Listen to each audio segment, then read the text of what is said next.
¿qué tal? ¿Cómo estás? Bienvenido, bienvenida. Hoy vamos a conocer los versículos del Génesis a partir del 3 hasta el 19. Te pido que tomes tu Sagrada Escritura, que los leas. Algunos de estos versículos los vamos a leer a lo largo del desarrollo de este encuentro, pero es necesario que vos tengas ese encuentro directo con la palabra de Dios y que la leas como tal, que te preguntes qué te quiere decir Dios a través de estos textos. Seguramente que hay una palabra de Él para vos. Y así con esto, a través de estos textos, vamos a tratar de ir entrando un poquito más en esta obra creadora de Dios en 7 días.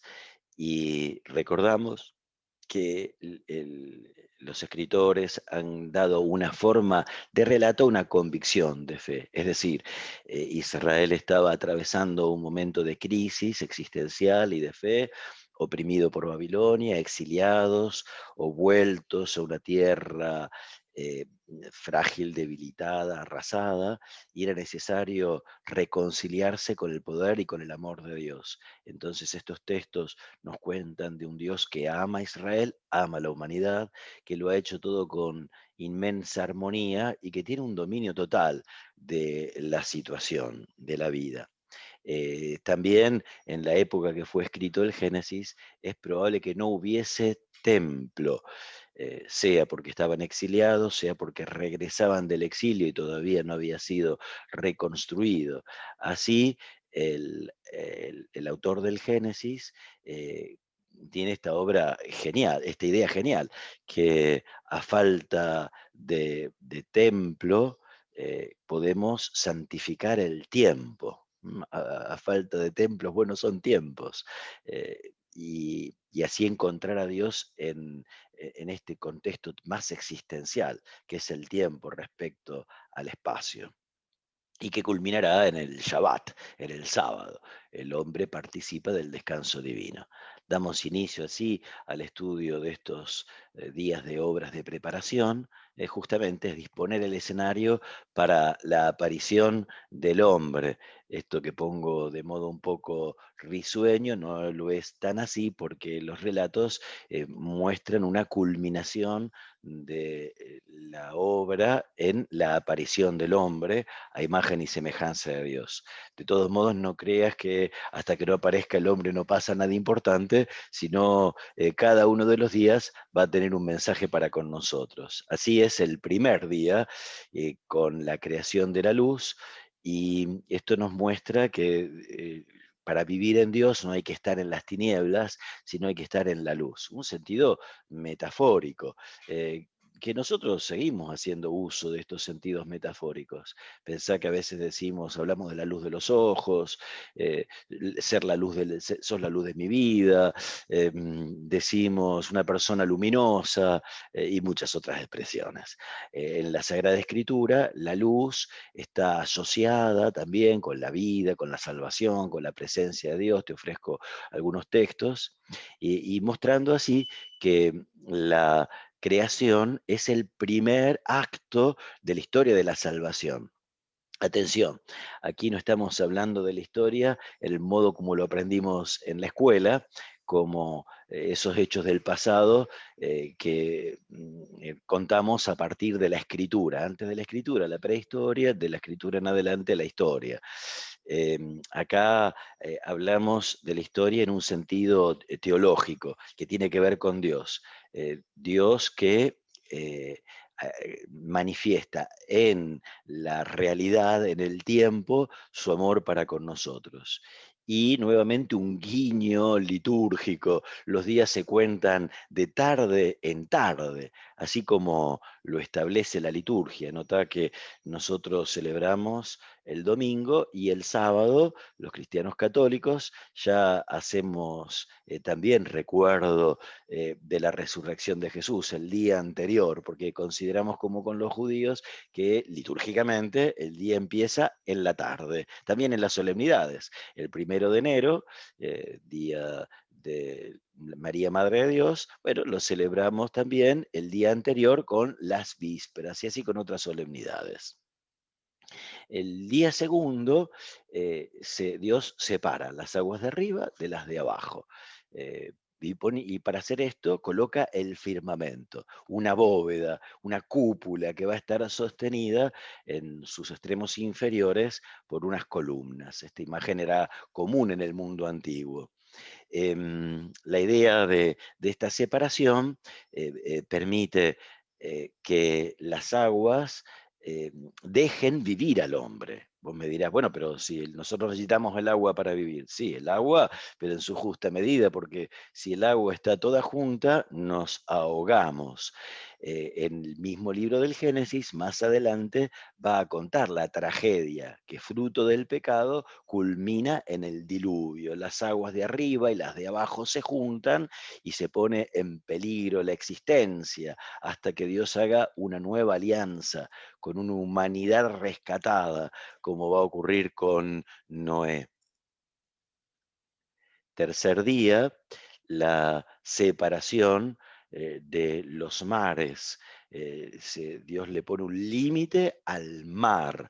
El mar es una realidad peligrosa. Si el mar avanza sobre la tierra, nuevamente deja de ser posible la vida. Hay una correspondencia simbólica entre tierra y vida, mar y muerte.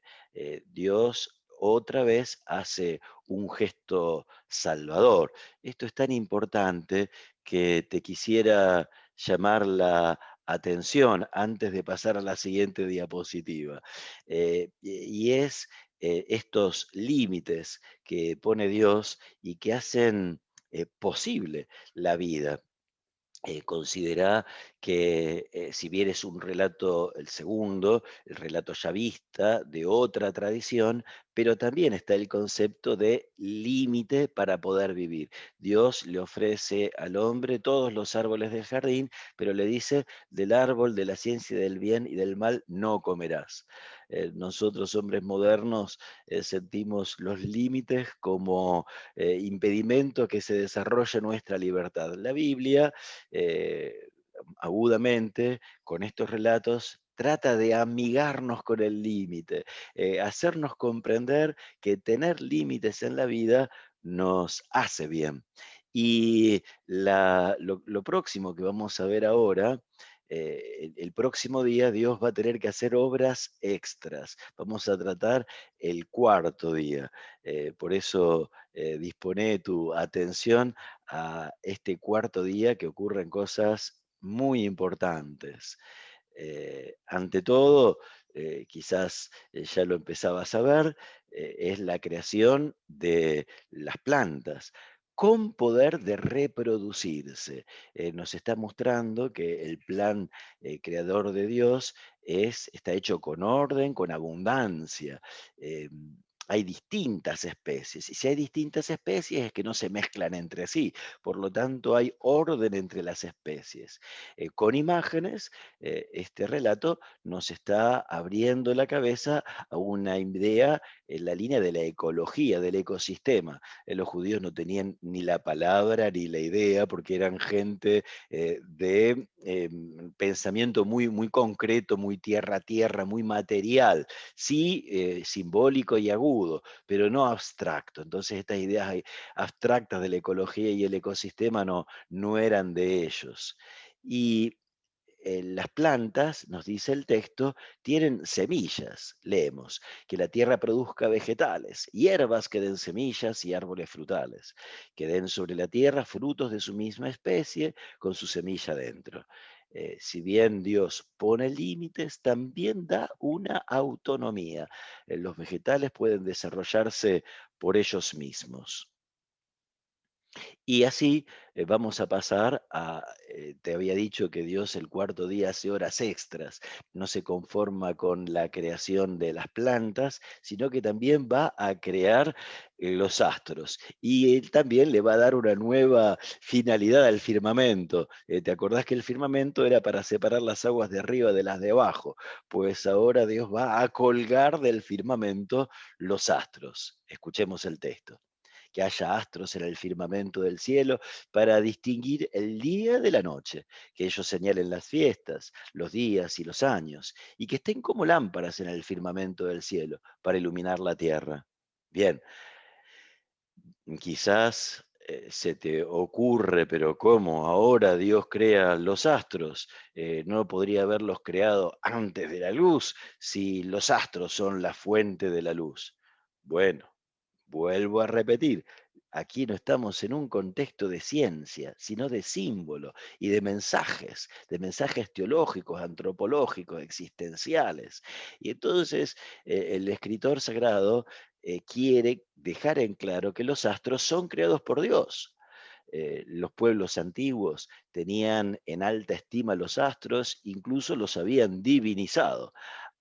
Ahora los astros vienen, pobrecitos, el mismo día de las plantas y después de ellos, interrumpiendo las creaciones de la vida. En el próximo encuentro vamos a encontrarnos con la creación, las obras de animación. Y así, poniendo los astros en medio de las plantas y de los animales, se los descalifica un poco y ya no son realidades divinizadas, sino que están en medio de todas las demás criaturas y tienen una finalidad litúrgica. Los astros están al servicio del hombre y de Dios. Distinguir los días, las semanas, los años, las fiestas litúrgicas. Si lo tomás desde ese punto de vista, esta funcionalidad de los astros resulta totalmente comprensible. También el término que se usa para astros, también luceros, meorot, tiene que ver con la lámpara del tabernáculo que se usaba en el santuario. Esa lámpara que anima, ilustra nuestras introducciones. Por eso a propósito volví a poner la misma imagen para que te quede bien en claro de qué estamos hablando. Esa lámpara que estaba en el santuario más santo del templo de Salomón. O de la tienda del encuentro, uno de los símbolos judíos más antiguos. Y esta lámpara recuerda los 7 días de la semana y también recuerda los astros al servicio de la liturgia. Nuevamente, el tiempo sagrado tiene mucha más importante que el cosmos divinizado. Los astros están al servicio de la historia y no los hombres al servicio de los astros. Vamos a verlo en un pequeño esquema.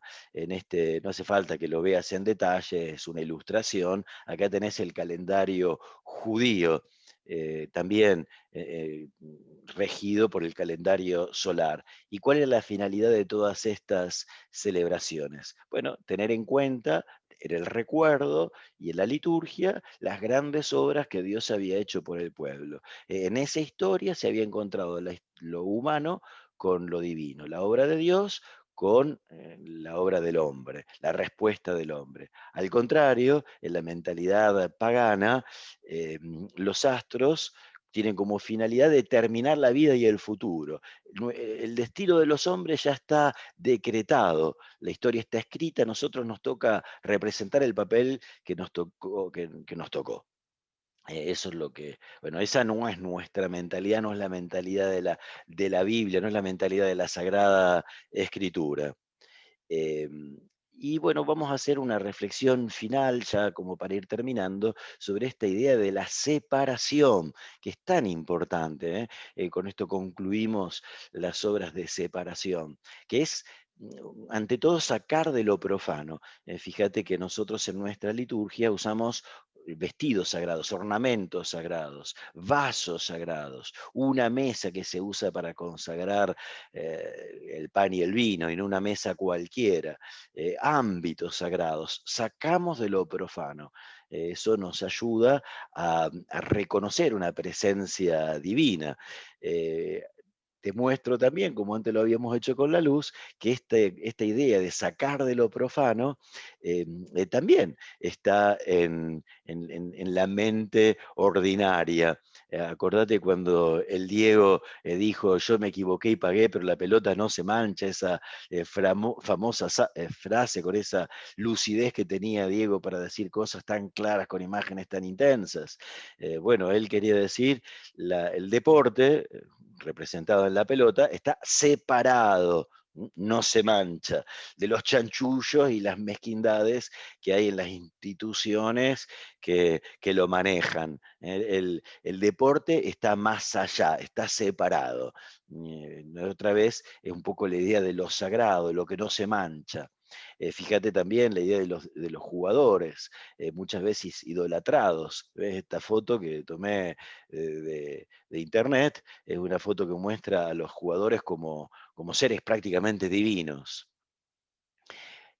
Te contaba también que la idea de la separación tiene idea de elección. Cuando la iglesia elige sacerdotes, vos dirás, bueno, pero uno fue al seminario porque quiso, pero presta atención en la próxima ceremonia de ordenación y vas a ver que la liturgia dice, estos hombres que la iglesia ha elegido, estos candidatos que la iglesia ha elegido. Vos te presentaste, pero la iglesia te elige. Y esto también es una realidad totalmente humana, la separación como elección y con valor sagrado. Eh, claro que no estoy hablando con elegir un dulce, un jamoncito, un quesito, no, no, pero cuando vos elegís, por ejemplo, una pareja, esa elección que hiciste, vaya que tiene un enorme peso de sagrado. Me ahorro de ofrecerte ejemplos porque estoy seguro que vos debes tener a montones. Y ya concluyendo, te muestro cómo Dios, en su sabia pedagogía, ha querido primero inculcarnos fuertemente la idea de lo sagrado como separación. Dios a Moisés le dice, quítate las sandalias porque estás pisando tierra santa. Para que Moisés tenga fuerza para liberar al pueblo, es necesario que tome plena conciencia de la obra sagrada que hace y que Dios está con él y que Dios es poderoso y que considere, que comprenda esta misión sagrada. Ahora, una vez que hemos comprendido la importancia de lo sagrado como separación, también debemos comprender que Dios está presente en todo. Pedagógicamente, una vez que comprendimos los espacios sagrados, después tendríamos que aprender a descubrir a Dios en todo, en todas las cosas. Aquí te darás cuenta que estoy recordando el texto de Juan 4, el encuentro de Jesús con la samaritana. Allí la samaritana le pregunta a Jesús, ¿dónde debemos adorar? ¿En el monte Garizim o en el templo de ustedes, ahí en Jerusalén? Y Jesús le dice, mujer, llega la hora en que los verdaderos adoradores adorarán a Dios en espíritu y en verdad. Con Jesús sagrado empieza a ser la entrega de la vida. Eso lo veremos más adelante con más detalle cuando encontremos algunos textos, quizá queramos estudiar algunos textos también de los evangelios.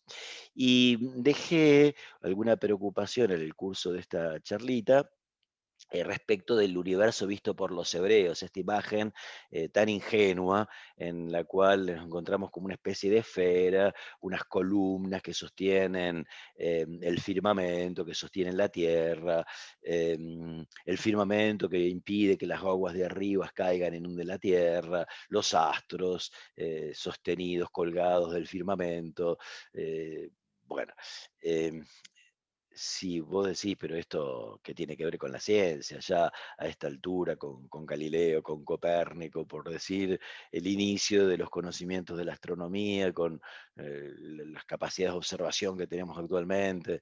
Bueno, eh, vuelvo a insistir, la Biblia no hace ciencia. Entonces, aquí la Biblia no nos está enseñando cómo está armado el mundo desde el punto de vista científico. Ellos, a través de estos eh, precarios elementos de observación, de instrumentos de observación que tenían, y estas pobres síntesis imaginativas que realizaban, nos transmitieron verdades más profundas. en lo que tienen que ver con el vivir, que es lo que nos enseña la ciencia. La ciencia es necesaria, nos ayuda a comprender mejor nuestra Tierra y nuestro universo, pero estos textos, con estas imágenes, nos quieren mostrar el poder de Dios que nos acompaña con misericordia y con bondad. Bueno, espero que no te hayas dormido. Em, Nos volvemos a encontrar si Dios quiere y vos también lo deseas. El próximo relato que vamos a enfrentar ya, ¿te acordás? Las obras de animación. Hoy vimos las de separación y en el próximo van a ser las de animación. Vamos a llegar al umbral de la creación del hombre. Eh, que Dios te bendiga. Muchas gracias.